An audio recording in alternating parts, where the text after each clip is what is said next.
El desplome del precio del crudo en el mercado internacional resta ingresos al Estado, ingresos ya disminuidos por las ventas anticipadas de petróleo para pagar la deuda con China, pero baja también considerablemente el costo de la importación de combustibles que realiza en exclusiva el gobierno.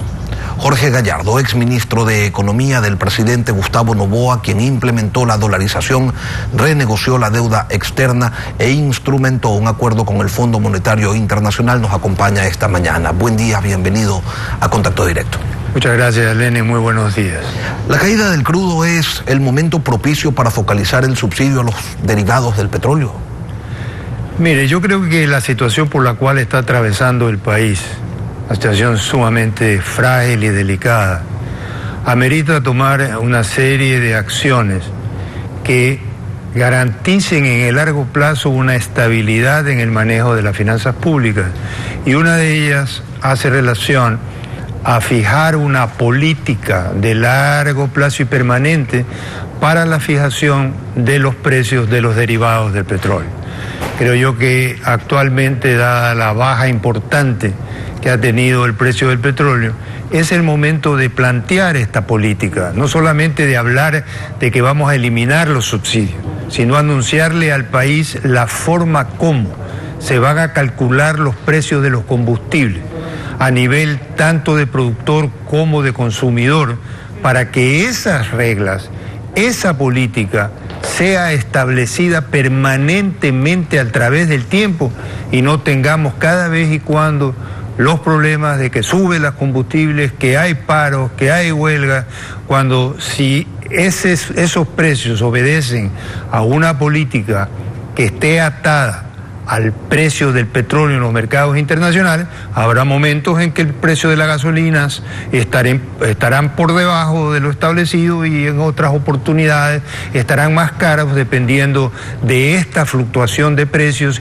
y no a decisiones políticas que en definitiva nos han traído todos los problemas que han acontecido en el país en los últimos años. Pero para que ello funcione de manera adecuada, la importación de combustibles debería dividirse para que el fisco no gaste en importación los ingresos que obtiene por exportación de crudo, quizás cediéndole al sector privado la importación de combustibles no subsidiados, ¿o usted considera que la cesión debería ser total?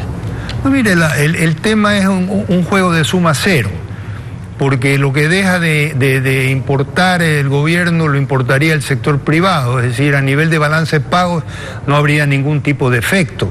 Pero sí es importante que el sector privado asuma la importación y la comercialización plena de los derivados, porque eso le libra al Estado de una serie de ejercicios de financiamiento que tiene que adoptar para poder importar los combustibles. Entonces, esta política de fijación de precios debería estar acompañada básicamente con una liberación para que el sector privado pueda entrar al mercado importando combustibles, que además habría un doble beneficio.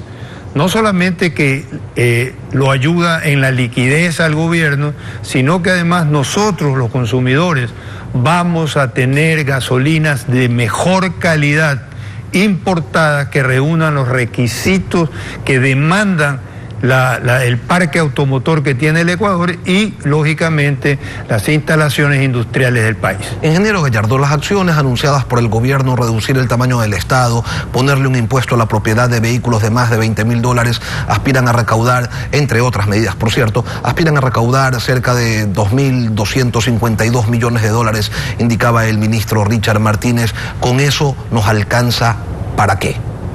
Mire, las medidas como están planteadas alcanzan básicamente a generar $820 millones.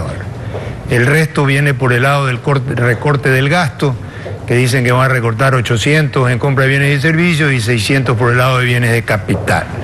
Eso en definitiva no soluciona el problema de fondo del país, porque encima de los 2.200 que supuestamente va a dar estas medidas, se nos anuncia que nos vamos a endeudar en 2.000 millones más.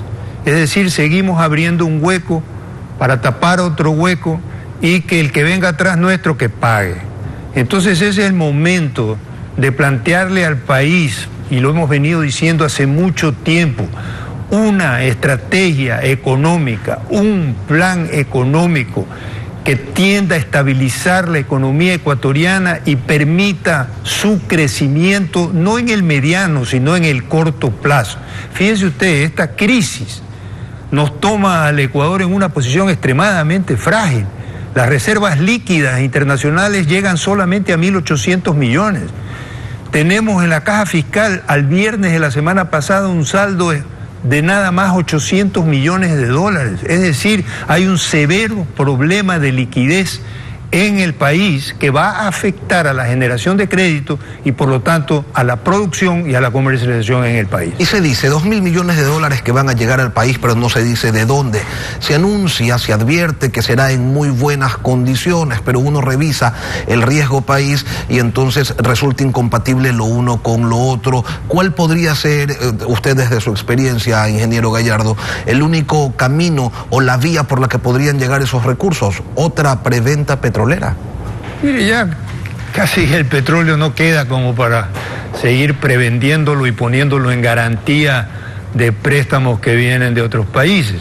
Por lo tanto, la única opción que tendría el gobierno es hacer una operación del swap del oro financiero que tenemos en la reserva, que asciende alrededor de 1.200 millones de dólares, para poder a través de esa operación obtener algo de liquidez. El resto no sé de dónde saldrá, pero en definitiva son recursos que van a tener que amortizarse y pagarse no en el largo plazo, sino en el muy corto plazo, porque estas operaciones no son básicamente operaciones de colocación de bonos en los mercados internacionales de 10, 15, 20 años, sino operaciones de muy corto plazo, que si usted no las rescata, pierde la garantía. Es decir, si usted hace una operación de swap con el oro y no cumple con las condiciones del crédito, entonces el prestamista se cobra básicamente apropiándose de la garantía, que en este caso sería el oro. Es una operación extremadamente riesgosa para el país. Y para recuperar en algo la capacidad de pago del Ecuador, es urgente reperfilar las ventas anticipadas de petróleo que ya existen, que Correa comprometió para pagar la deuda china a corto plazo. Mire, en el año 2000 me tocó a mí no solamente renegociar la deuda con los tenedores de los bonos, sino además con el Club de París. Y con el Club de París, en aquella época renegociamos en base a lo que se llaman los términos de Houston, a 18 años plazo con 7 años de gracia en el pago de capital. Ya ese Club de París el año pasado se pagó íntegramente, es decir, no se le debe, ese Club de París quedó ya extinguido. ¿Cuál es la propuesta que se debe de poner sobre la mesa?